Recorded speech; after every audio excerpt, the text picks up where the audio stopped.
हनुमान जी इस कलियुग के अंत तक अपने शरीर में ही रहेंगे। वे आज भी धरती पर विचरण करते हैं। वे कहाँ रहते हैं, कब कब व कहाँ कहाँ प्रकट होते हैं और उनके दर्शन कैसे और किस तरह किए जा सकते हैं, हम यह आगे वीडियो में बताएंगे। और हाँ, बाद की वीडियो में जानेंगे आप एक ऐसा रहस्य जिसे जानकर आप सचमुच ही चौंक जाएंगे। चारों युग में हनुमान जी के ही प्रताप से जगत में उजियारा है। हनुमान को छोड़कर और किसी देवी देवता में चित्त धरने की कोई आवश्यकता नहीं है। द्वंद्व में रहने वाले का हनुमान जी सहयोग नहीं करते हैं। हनुमान जी हमारे बीच इस धरती पर सशरीर मौजूद हैं। किसी भी व्यक्ति को जीवन में श्री राम की कृपा के बिना कोई भी सुख सुविधा प्राप्त नहीं हो सकती है।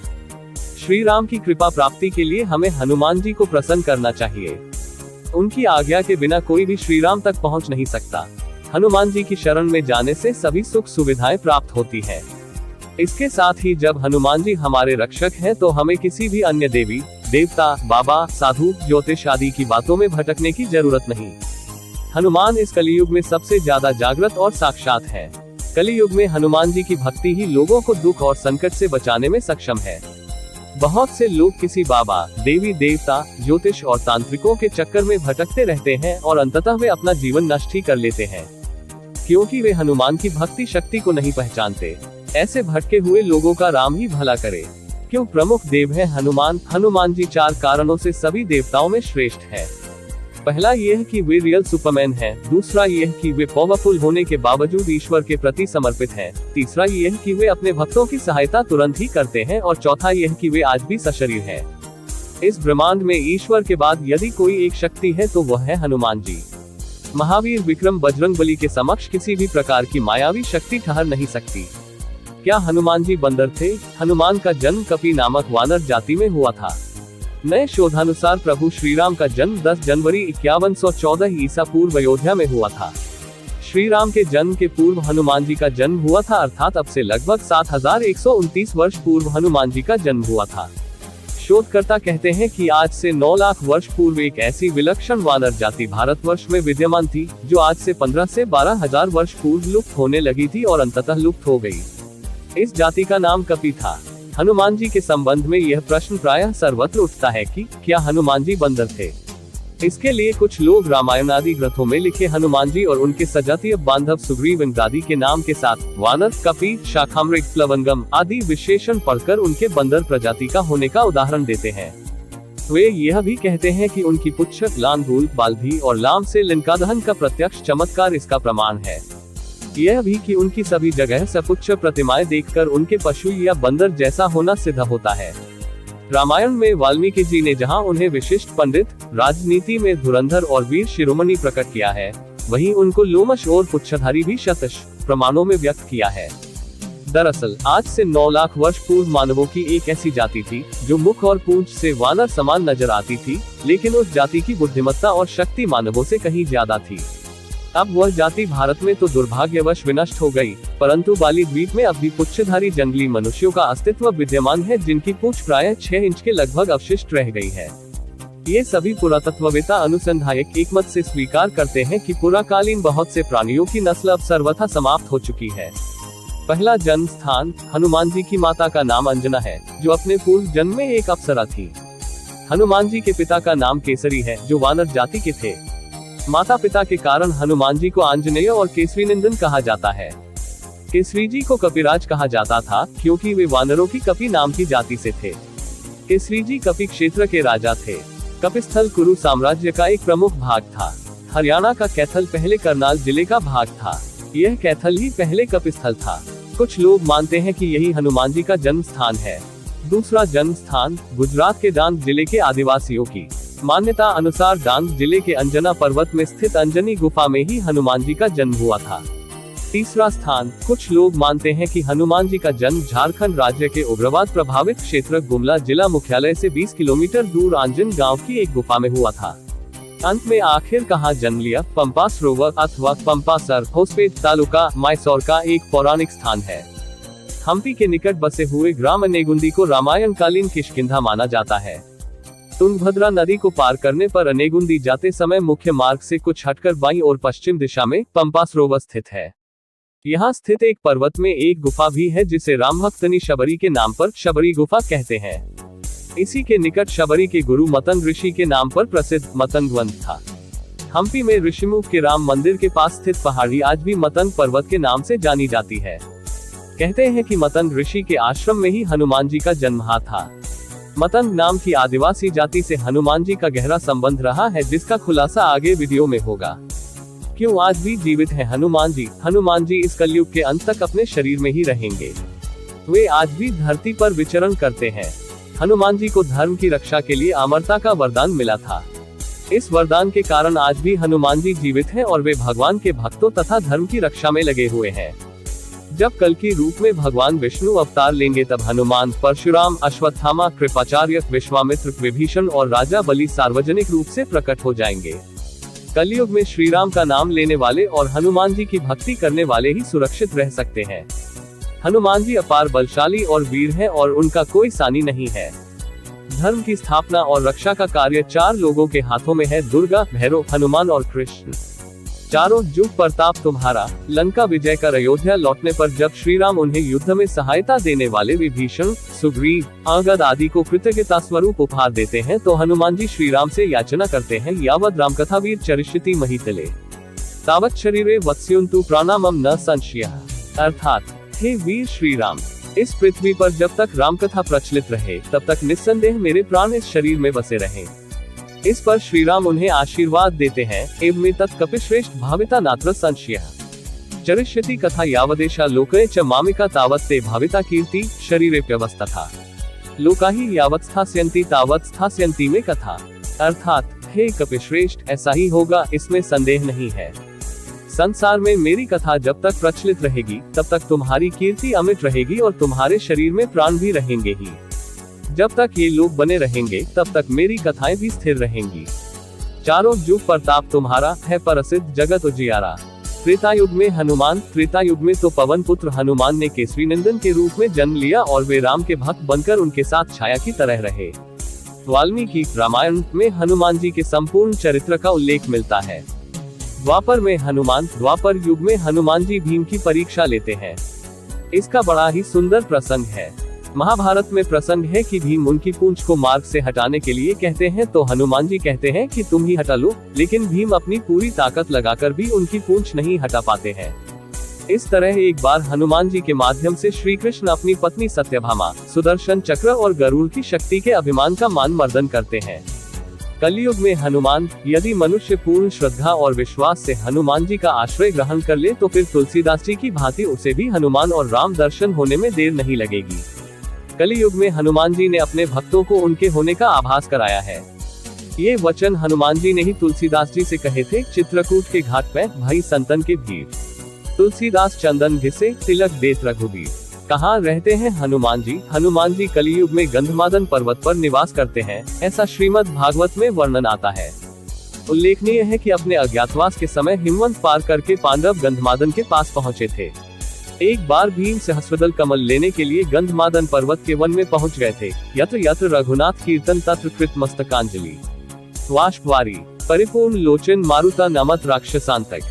अर्थात कलयुग में जहाँ जहाँ भगवान श्री राम की कथा कीर्तन इत्यादि होते हैं वहाँ हनुमान जी गुप्त रूप से विराजमान रहते हैं। सीता जी के वचनों के अनुसार अजर अमर गुण निधि सुत हो करहु बहुत रघुनायक छोड़। गंधमादन पर्वत क्षेत्र और वन। गंधमादन पर्वत का उल्लेख कई पौराणिक हिंदू धर्म ग्रंथों में हुआ है। महाभारत की पुरा कथाओं में भी गंधमादन पर्वत का वर्णन प्रमुखता से आता है। हिंदू मान्यताओं के अनुसार माना जाता है कि यहाँ के विशालकाय पर्वतमाला और वन क्षेत्र में देवता रमण करते हैं। पर्वतों में श्रेष्ठ इस पर्वत पर कश्यप ऋषि ने भी तपस्या की थी। गंधमादन पर्वत के शिखर पर किसी भी वाहन से नहीं पहुंचा जा सकता। गंधमादन में ऋषि, सिद्ध, चारण, विद्याधर, देवता, गंधर्व, अप्सराएं और किन्नर निवास करते हैं। वे सब यहाँ निर्भीक विचरण करते हैं। वर्तमान में कहाँ है गंधमादन पर्वत? इसी नाम से एक और पर्वत रामेश्वरम के पास भी स्थित है, जहाँ से हनुमान जी ने समुद्र पार करने के लिए छलांग लगाई थी। लेकिन हम उस पर्वत की नहीं बात कर रहे हैं। हम बात कर रहे हैं हिमालय के कैलाश पर्वत के उत्तर में दक्षिण में केदार पर्वत है स्थित गंधमादन पर्वत की। यह पर्वत कुबेर के राज्य क्षेत्र में था। सुमेरु पर्वत की चारों दिशाओं में स्थित गजदंत पर्वतों में से एक को उस काल में गंधमादन पर्वत कहा जाता था। आज यह क्षेत्र तिब्बत के इलाके में है।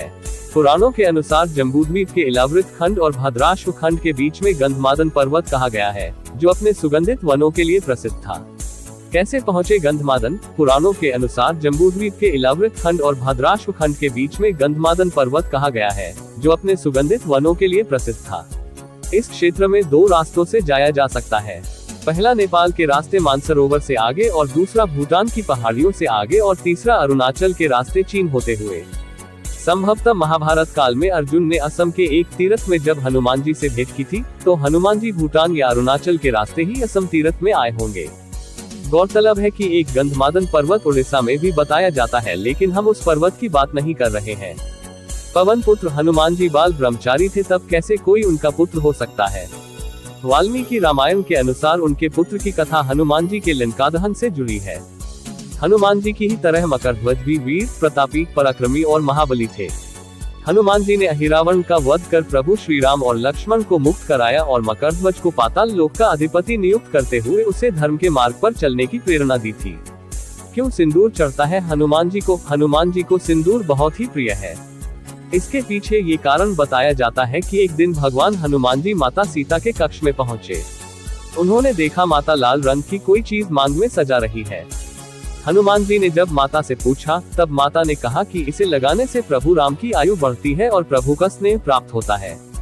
तब हनुमान जी ने सोचा, जब माता इतना सा सिंदूर लगाकर प्रभु का इतना स्नेह प्राप्त कर रही है, तो अगर मैं इनसे ज्यादा लगाऊं तो मुझे प्रभु का स्नेह प्यार और ज्यादा प्राप्त होगा और प्रभु की आयु भी लंबी होगी। ये सोचकर उन्होंने अपने सारे शरीर में सिंदूर का लेप लगा लिया। इसलिए कहा जाता है कि भगवान हनुमान जी को सिंदूर लगाना बहुत पसंद है। हनुमान जी की प्रार्थना में तुलसीदास जी ने हनुमान चालीसा, बजरंग बाण, हनुमान बहुक आदि अनेक स्तोत्र लिखे, लेकिन हनुमान जी की पहली स्तुति किसने की थी? तुलसीदास जी के पहले भी कई संतों और साधुओं ने हनुमान जी की श्रद्धा में स्तुति लिखी है। लेकिन क्या आप जानते हैं सबसे पहले हनुमान जी की स्तुति किसने की थी? जब हनुमान जी लंका का दहन कर रहे थे, तब उन्होंने अशोक वाटिका को इसलिए नहीं जलाया क्योंकि वहां सीता जी को रखा गया था। दूसरी ओर उन्होंने विभीषण का भवन इसलिए नहीं जलाया क्योंकि विभीषण के भवन के द्वार पर तुलसी का पौधा लगा था। भगवान विष्णु का पावन चिन्ह शंख, चक्र और गदा भी बना हुआ था। सबसे सुखद तो यह कि उनके घर के ऊपर राम नाम अंकित था। यह देखकर हनुमान जी ने उनके भवन को नहीं जलाया। विभीषण के शरण याचना करने पर सुग्रीव ने श्री राम से उसे शत्रु का भाई व दुष्ट बताकर उनके प्रति आशंका प्रकट की और उसे पकड़कर दंड देने का सुझाव दिया। हनुमान जी ने उन्हें दुष्ट की बजाय शिष्ट बताकर शरणागति देने की वकालत की। इस पर श्री राम जी ने विभीषण को शरणागति न देने के सुग्रीव के प्रस्ताव को अनुचित बताया और हनुमान जी से कहा कि आपका विभीषण को शरण देना तो ठीक है, किंतु उसे शिष्ट समझना ठीक नहीं है। इस पर श्री हनुमान जी ने कहा कि तुम लोग विभीषण को ही देखकर अपना विचार प्रकट कर रहे हो, मेरी ओर से भी तो देखो मैं क्यों और क्या चाहता हूँ। फिर कुछ देर हनुमान जी ने रुककर कहा, जो एक बार विनीत भाव से मेरी शरण की याचना करता है और कहता है मैं तेरा हूँ, उसे मैं अभयदान प्रदान कर देता हूँ। यह मेरा व्रत है, इसलिए विभीषण को अवश्य शरण दी जानी चाहिए। इंद्रादि देवताओं के बाद धरती पर सर्वप्रथम विभीषण ने ही हनुमान जी की शरण लेकर उनकी स्तुति की थी। विभीषण को भी हनुमान जी की तरह चिरंजीवी होने का वरदान मिला है। वे भी आज सशरीर जीवित हैं। हनुमान जी ने सबसे पहले सुग्रीव को बाली से बचाया और सुग्रीव को श्री राम से मिलाया। फिर उन्होंने विभीषण को रावण से बचाया और उनको राम से मिलाया। हनुमान जी की कृपा से ही दोनों को ही भयमुक्त जीवन और राजपद मिला। इसी तरह हनुमान जी ने अपने जीवन में कई राक्षसों और साधु संतों को भयमुक्त और जीवन मुक्त किया है। क्या आपने कभी सुना है कि हनुमान जी का विवाह भी हुआ था? आज तक यह बात लोगों से छिपी रही, क्योंकि लोग हिंदू शास्त्र नहीं पढ़ते और जो पंडित या आचार्य शास्त्र पढ़ते हैं वे ऐसी बातों का जिक्र नहीं करते हैं। लेकिन आज हम आपको बता रहे हैं हनुमान जी का एक ऐसा सच जिसको जानकर आप रह जाएंगे हैरान। आंध्र प्रदेश के खम्मम जिले में एक मंदिर ऐसा विद्यमान है जो प्रमाण है हनुमान जी के विवाह का। इस मंदिर में हनुमान जी की प्रतिमा के साथ उनकी पत्नी की प्रतिमा भी विराजमान है। इस मंदिर के दर्शन करने के लिए दूर दूर से लोग आते हैं। माना जाता है कि हनुमान जी के उनकी पत्नी के साथ दर्शन करने के बाद पति पत्नी के बीच चल रहे सारे विवाद समाप्त हो जाते हैं। उनके दर्शन के बाद जो भी विवाद की शुरुआत करता है उसका बुरा होता है। हनुमान जी की पत्नी का नाम सुवर्चला था। वैसे तो हनुमान जी बाल ब्रह्मचारी हैं और आज भी वे ब्रह्मचर्य के व्रत में ही हैं। विवाह करने का मतलब यह नहीं कि वे ब्रह्मचारी नहीं रहे। कहा जाता है कि पराशर संहिता में हनुमान जी का किसी खास परिस्थिति में विवाह होने का जिक्र है। कुछ विशेष परिस्थितियों के कारण ही बजरंग बली को सुवर्चला के साथ विवाह बंधन में बंधना पड़ा। इस संबंध में एक कथा है कि हनुमान जी ने भगवान सूर्य को अपना गुरु बनाया था। हनुमान जी भगवान सूर्य से अपनी शिक्षा ग्रहण कर रहे थे। सूर्य कहीं रुक नहीं सकते थे, इसलिए हनुमान जी को सारा दिन भगवान सूर्य के रथ के साथ साथ उड़ना पड़ता था और भगवान सूर्य उन्हें तरह तरह की विद्याओं का ज्ञान देते। लेकिन हनुमान जी को ज्ञान देते समय सूर्य के सामने एक दिन धर्म संकट खड़ा हो गया। कुल 9 तरह की विद्याओं में से हनुमान जी को उनके गुरु ने 5 तरह की विद्याएं तो सिखा दी, लेकिन बची 4 तरह की विद्याएं और ज्ञान ऐसे थे जो केवल किसी विवाहित को ही सिखाए जा सकते थे। हनुमान जी पूरी शिक्षा लेने का प्रण कर चुके थे और इससे कम पर वे मानने को राजी नहीं थे। इधर भगवान सूर्य के सामने संकट था कि वे धर्म के अनुशासन के कारण किसी अविवाहित को कुछ विशेष विद्याएं नहीं सिखा सकते थे। ऐसी स्थिति में सूर्यदेव ने हनुमान जी को विवाह की सलाह दी। अपने प्रण को पूरा करने के लिए हनुमान जी ने विवाह करने की सोची, लेकिन हनुमान जी के लिए वधू कौन हो और कहां से वह मिलेगी, इसे लेकर सभी सोच में पड़ गए। ऐसे में सूर्यदेव ने अपनी परम तपस्वी और तेजस्वी पुत्री सुवर्चला को हनुमान जी के साथ शादी के लिए तैयार कर लिया। इसके बाद हनुमान जी ने अपनी शिक्षा पूर्ण की और सुवर्चला सदा के लिए अपनी तपस्या में रत हो गई। इस तरह हनुमान जी भले ही शादी के बंधन में बंध गए हो, लेकिन शारीरिक रूप से वे आज भी एक ब्रह्मचारी ही हैं। एक वेबसाइट का दावा है कि प्रत्येक 41 साल बाद हनुमान जी श्रीलंका के जंगलों में प्राचीन काल से रह रहे आदिवासियों से मिलने के लिए आते हैं। वेबसाइट के मुताबिक श्रीलंका के जंगलों में कुछ ऐसे कबीलाई लोगों का पता चला है जिनसे मिलने हनुमान जी आते हैं। इन कबीलाई लोगों पर अध्ययन करने वाले आध्यात्मिक संगठन सेतु के अनुसार पिछले साल ही हनुमान जी इन कबीलाई लोगों से मिलने आए थे। अब हनुमान जी 41 साल बाद आएंगे। इन कबीलाई या आदिवासी समूह के लोगों को मातन नाम दिया गया है। उल्लेखनीय है कि कर्नाटक में पंपा सरोवर के पास मातन ऋषि का आश्रम है, जहां हनुमान जी का जन्म हुआ था। वेबसाइट सेतु एशिया ने दावा किया है कि 27 मई 2014 को हनुमान जी श्रीलंका में मातन के साथ थे। सेतु के अनुसार कबीले का इतिहास रामायण काल से जुड़ा है। कहा जाता है कि भगवान राम के स्वर्ग चले जाने के बाद हनुमान जी दक्षिण भारत के जंगलों में लौट आए थे और फिर समुद्र पार कर श्रीलंका के जंगलों में रहने लगे। जब तक पवन पुत्र हनुमान श्रीलंका के जंगलों में रहे, वहां के कबीलाई लोगों ने उनकी बहुत सेवा की। जब हनुमान जी वहां से जाने लगे तब उन्होंने वादा किया कि वे हर 41 साल बाद आकर वहां के कबीले की पीढ़ियों को ब्रह्म ज्ञान देंगे। कबीले का मुखिया हनुमान जी के साथ की बातचीत को एक लॉग बुक में दर्ज कराता है।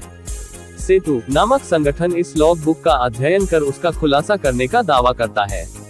हनुमान जी बहुत ही जल्द प्रसन्न होने वाले देवता हैं। उनकी कृपा आप पर निरंतर बनी रहे, इसके लिए पहली शर्त यह है कि आप मन, वचन और कर्म से पवित्र रहें, अर्थात कभी भी झूठ न बोले, किसी भी प्रकार का नशा न करें, मांस न खाएं और अपने परिवार के सदस्यों से प्रेमपूर्ण संबंध बनाए रखें। इसके अलावा प्रतिदिन श्री हनुमान चालीसा या श्री हनुमान वडवानल स्तोत्र का पाठ करें। मंगलवार और शनिवार के दिन हनुमान जी को चोला चढ़ाएं। इस तरह ये कार्य करने के लिए आगे बताए गए उपाय करें। हनुमान जयंती या महीने के किसी भी मंगलवार के दिन सुबह उठकर स्नान कर साफ कपड़े पहने। एक लोटा जल लेकर हनुमान जी के मंदिर में जाएं और उस जल से हनुमान जी की मूर्ति को स्नान कराएं। पहले दिन एक दाना साबुत उड़द का हनुमान जी के सिर पर रखकर 11 परिक्रमा करें और मन ही मन अपनी मनोकामना हनुमान जी को कहें। फिर वह उड़द का दाना लेकर घर लौट आए तथा उसे अलग रख दें। दूसरे दिन से 1-1 उड़द का दाना रोज बढ़ाते रहें तथा लगातार यही प्रक्रिया करते रहें। 41 दिन 41 दाने रखने के बाद 42वें दिन से 1-1 दाना कम करते रहें। जैसे 42वें दिन 40, 43वें दिन 39 और 81वें दिन 1 दाना।